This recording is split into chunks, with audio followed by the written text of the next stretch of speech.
Microsoft access की live class में आज आपका स्वागत है बच्चों। आज हम लोग इंट्रोडक्शन ऑफ एमएस एक्सेस का देने वाले हैं।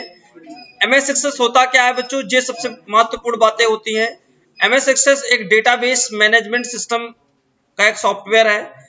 डेटाबेस डेवलपमेंट के लिए एमएस एक्सेस का एक महत्वपूर्ण और शक्तिशाली प्लेटफॉर्म है। एमएस एक्सेस को माइक्रोसॉफ्ट कंपनी द्वारा तैयार किया गया है। एक डेटाबेस एप्लीकेशन सॉफ्टवेयर है। डेटा का मतलब आप समझते हैं बच्चों? डेटा का मतलब आप समझते हैं? डेटा का मतलब होता है आंकड़े। डेटा मीन्स होता है आंकड़े। हम जो भी कंप्यूटर में आंकड़े देते हैं जो उसे एक सिस्टमेटिक तरीके से स्टोर करके रखता है। क्लियर हुआ?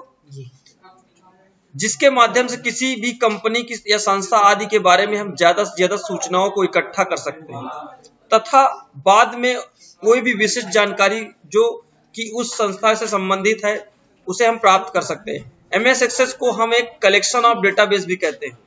इसके अंतर्गत कुछ कमांड्स होती हैं। आप लोग जैसे देखते हैं कि आपका अभी कोरोना महामारी चल रही है, आप लोग देख ही रहे हो, तो इसमें कितने पेशेंट आते हैं, कितने अब ठीक होते हैं, कितने डेथ हो जाती है। तो उनका अगर हम लोग रखना चाहें डेटाबेस के अंदर तो आराम से रख सकते हैं।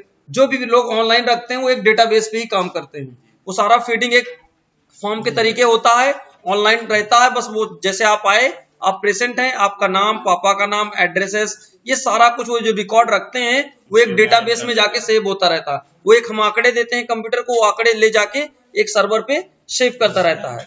तो वो भी इसी तरीके काम करता है, कोई अलग तरीके से नहीं चलता है।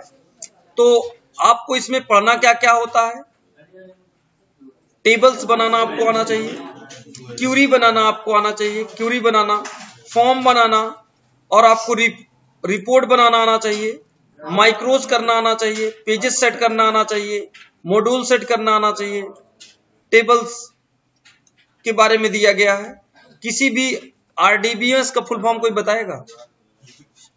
आरडीबीएमएस डेटाबेस का दूसरा नाम आरडीबीएमएस है।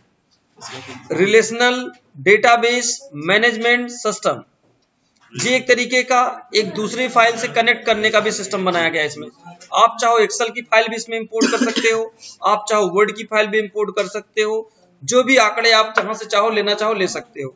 जिस तरीके का एक सॉफ्टवेयर है। टेबल का एक महत्वपूर्ण ऑब्जेक्ट होता है। इसके अंतर्गत डेटा को रो और रो को कॉलम में अरेंज करते हैं। विभिन्न प्रकार के रिकॉर्डिंग के कलेक्शन को टेबल कहते हैं। जैसे table is a collection of record.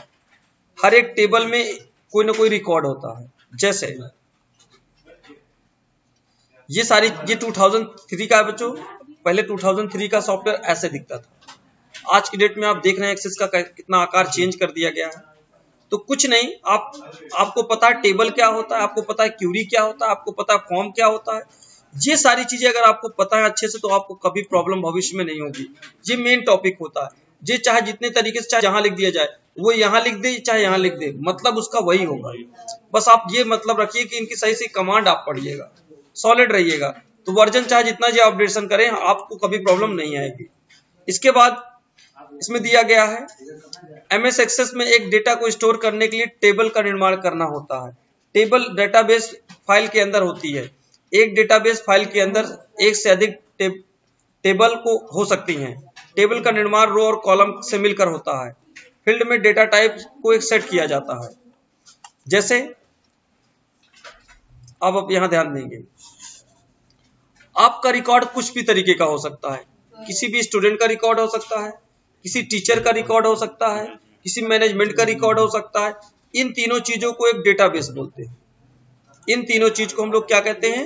एक डेटाबेस बोलते हैं। पहले आप एक स्टूडेंट का रिकॉर्ड बनाएंगे, एक टीचर का रिकॉर्ड बनाएंगे अलग अलग टेबल्स में। तो ये अलग अलग रिकॉर्ड हो गए और इन्हीं तीनों को मिला दिया जाता है तो एक डेटाबेस बन जाता है। और डेटाबेस को मिला दिया जाता है एक टेबल तैयार हो जाती है पूरी। किसी न किसी स्कूल या किसी न किसी यूनिवर्सिटी या किसी न किसी संस्था की ही होती है। ओके, तो आपकी स्क्रीन पर एक बच्चों रिकॉर्ड है। मैं थोड़ा सा क्वेश्चंस करूंगा आपसे, नीचे आप आएंगे जी। Institute of international computer centre, ये institute of international computer centre का एक टेबल है। एक टेबल है जी, आप देख रहे होंगे। और इसमें कई बच्चों के रिकॉर्ड हैं, इनके रूल नंबर दिए गए हैं। 3 यहाँ पे कितने रिकॉर्ड हैं बताइए? 3 रिकॉर्ड हैं। ये क्या कहलाती है? इन्हें क्या कहते हैं? ऊपर वालों को क्या बोलते हैं? Field sir.